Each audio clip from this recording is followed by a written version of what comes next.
మన Swargaseema Suketana strategic location లో ఉంది. ఇంటర్నేషనల్ ఎయిర్పోర్ట్ నుంచి 1 అవర్, షాద్ నగర్ నుంచి ½ hour, Microsoft data center, regional ring road కి దగ్గరగా. Swargaseema sandalwood forms.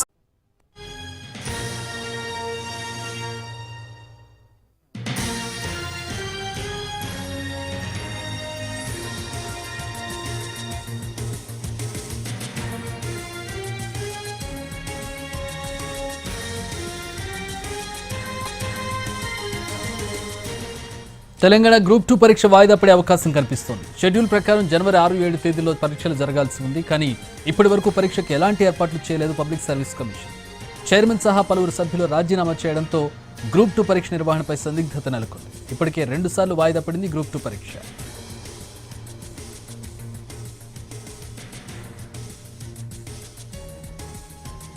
గ్రూప్ 2లో 783 పోస్టులకు 5,50,000 మంది దరఖాస్తు చేసుకున్నారు. ఇప్పుడు ఎగ్జామ్ డేట్ రీషెడ్యూల్ చేస్తారా లేదా కొత్త పోస్టులను చేర్చి రివైజ్డ్ నోటిఫికేషన్ ఇస్తారా అనేది కూడా ఇంకా క్లారిటీ ఇవ్వలేదు సర్వీస్ కమిషన్.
గ్రూప్ 2 పరీక్ష రీషెడ్యూల్ కాబోతోందా? ఎట్లాంటి పరిస్థితులు ఉన్నాయి ప్రస్తుతం సర్వీస్ కమిషన్లో? దీనికి సంబంధించి పూర్తి వివరాలు మా ప్రతినిధి మహేష్ అడిగి తెలుసుకుందాం. మహేష్, సభ్యులు రాజీనామా చేశారు చైర్మన్తో సహా. దీంతో కొత్త వాళ్ళని అపాయింట్ చేయాలా లేదంటే టెంపరీగా ఎవరైనా అపాయింట్ చేసి పరీక్షలు నిర్వహించే పరిస్థితి ఉందా? అంటే చాలా తక్కువ టైం కనపడుతోంది. గ్రూప్ 2 పరీక్షకు సంబంధించినటువంటి విషయంలో ఇప్పటి వరకు తెలంగాణ పబ్లిక్ సర్వీస్ కమిషన్ నుండి ఎలాంటి క్లారిటీ లేదు. ఏదైతే జనవరి 6-7 తేదీల్లో దీనికి పరీక్ష జరగాల్సి ఉంది. ఇప్పటికే 2 సార్లు వాయిదా పడ్డది. ఏదైతే ఆగస్టు 29-30 తేదీల్లో ఈ పరీక్ష నిర్వహించాలని చెప్పి టీఎస్పీఎస్సీ నిర్ణయించింది.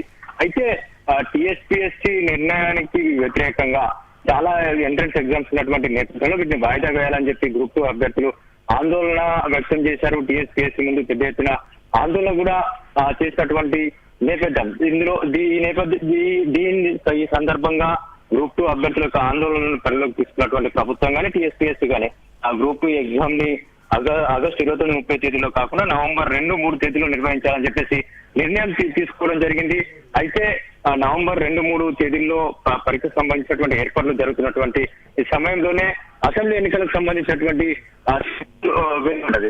దీంతో నవంబర్ 2-3 తేదీల్లో కూడా ఎగ్జామ్స్ ని నిర్వహించడం కష్టం అని చెప్పేసి భావించిన తెలంగాణ పబ్లిక్ సర్వీస్ కమిషన్ ఆ ఎగ్జామ్ ని మరొకసారి వాయిదా వేయడం జరిగింది. జనవరి 6-7 తేదీల్లో నిర్వహించాలని చెప్పేసి నిర్ణయం తీసుకున్నటువంటి నేపథ్యం. అయితే జనవరి 6-7 తేదీల్లో అంటే ఈ రోజు 25 డిసెంబర్ 25 అంటే ఇంకొక 10 రోజులు మాత్రమే మధ్యలో గ్యాప్ ఉంది. ఇప్పటి వరకు దీనికి సంబంధించినటువంటి ఏర్పాట్లను కూడా తెలంగాణ పబ్లిక్ సర్వీస్ కమిషన్ చేయలేదు. ఈ నేపథ్యంలో ఏదైతే ఈ 10 రోజుల గ్యాప్ ఉన్నటువంటి నేపథ్యం ఇప్పటి వరకు టీఎస్పీఎస్సీ దీనికి సంబంధించినటువంటి రివ్యూలు చేయకపోవడం, అదే విధంగా దీనికి సంబంధించినటువంటి ఏర్పాట్ల పైన ఎలాంటి మీటింగ్ కూడా పెట్టినటువంటి నేపథ్యంలో ఈ ఎగ్జామ్స్ ఉండేటువంటి అవకాశం మనకు పబ్లిక్ సర్వీస్ కమిషన్ నుండి ఉన్నటువంటి సమాచారం. ఇంకొకటి ప్రధానంగా ఏదైతే టీఎస్పీఎస్సీ సంబంధించినటువంటి చైర్మన్ కానీ ఒక 2 సభ్యులు తప్ప మిగతా వాళ్ళందరూ కూడా రాజీనామా చేయడం జరిగింది. టీఎస్పీఎస్సీ సంబంధించినటువంటి ఎలాంటి యాక్టివిటీ జరగడం లేదు. సో దీంతో ఏదైతే జనవరి 6-7 తేదీలో జరగాల్సినటువంటి గ్రూప్ 2 పరీక్షలు వాయిదా పడేటువంటి అవకాశం ఉంది. టీఎస్పీఎస్సీ వర్గాల నుండి మనకు ఉన్నటువంటి సమాచారం ఎట్టి పరిస్థితుల్లో వాటికి ఉన్నటువంటి సమయం ఈ తక్కువ సమయంలో నిర్వహించేటువంటి అవకాశం లేదని చెప్తున్నటువంటి నేపథ్యంలో గ్రూప్ 2 వాయిదా పడేటువంటి అవకాశాలు ఎక్కువ కనిపిస్తున్నాయి. అయితే ఒకవేళ గ్రూప్ 2ను కనుక వాయిదా వేసినట్లయితే మళ్ళీ డేట్స్ను రీషెడ్యూల్ ఇప్పటివరకు 773 పోస్టులకి గ్రూప్ 2 నోటిఫికేషన్ ఇవ్వడం జరిగింది. దాదాపుగా 5,50,000 మంది దీనికి సంబంధించినటువంటి దీనికి దరఖాస్తు చేసుకున్నారు. అయితే ప్రభుత్వం అంటే కొత్త ప్రభుత్వం ఏర్పడడం వీళ్ళు కూడా కొత్త ప్రభుత్వం జాబ్ క్యాలెండర్ను కూడా కాంగ్రెస్ పార్టీ మేనిఫెస్టోలో జాబ్ క్యాలెండర్ను కూడా ప్రకటించినటువంటి నేపథ్యంలో ఆ జాబ్ క్యాలెండర్ ప్రకారం ముందుకెళ్తా క్లారిటీ రావాల్సింది. రీసెంట్గా ముఖ్యమంత్రి దీనిపైన రివ్యూ చేసినప్పటికీ గ్రూప్ 2 కావచ్చు, గ్రూప్ సంబంధించినటువంటి 1, 3, 4 సంబంధించినటువంటి ఎగ్జామ్స్ కావచ్చు, అదేవిధంగా గ్రూప్ 4 సంబంధించిన ఫలితాలు కావచ్చు, దీనిపైన ఎలాంటి క్లారిటీ ఇవ్వలేదు చక్రి. అయితే వీటిపైన కూడా క్లారిటీ రావాల్సింది. గ్రూప్ 2 ఎగ్జామ్ సంబంధించినటువంటి విషయంలో ఏవైతే 773 పోస్టులకు అదనంగా మరిన్ని పోస్టులను చేర్చి మళ్ళీ రివైజ్డ్ నోటిఫికేషన్ ఏదైనా ఇస్తారా అనేది తెలియదు. అదేవిధంగా ఇప్పుడున్నటువంటి పోస్టులకే రివైజ్డ్ షెడ్యూల్ ఏదైనా ఇస్తారా అనే దానిపైన క్లారిటీ మాత్రం ఇప్పటి వరకు లేదు. అభ్యర్థులు కూడా ఏదైతే కొత్త టీఎస్పీఎస్సీ అంటే కొత్త సర్వీస్ కమిషన్ ఏర్పాటైనాకనే ఎగ్జామ్ను పెట్టాలని చెప్పేసి చెప్తున్నటువంటి నేపథ్యంలో దీనిపైన ప్రభుత్వం వైపు నుంచి కానీ పబ్లిక్ సర్వీస్ కమిషన్ నుంచి కానీ ఒక క్లారిటీ వస్తే బాగుంటుంది అన్నటువంటి అభిప్రాయం వ్యక్తమవుతుంది. మనకున్నటువంటి సమాచారం ప్రకారం మాత్రం గ్రూప్ 2 ఎగ్జామ్స్ వాయిదా పడ్డట్టే. All right, thanks for the updates Mahesh.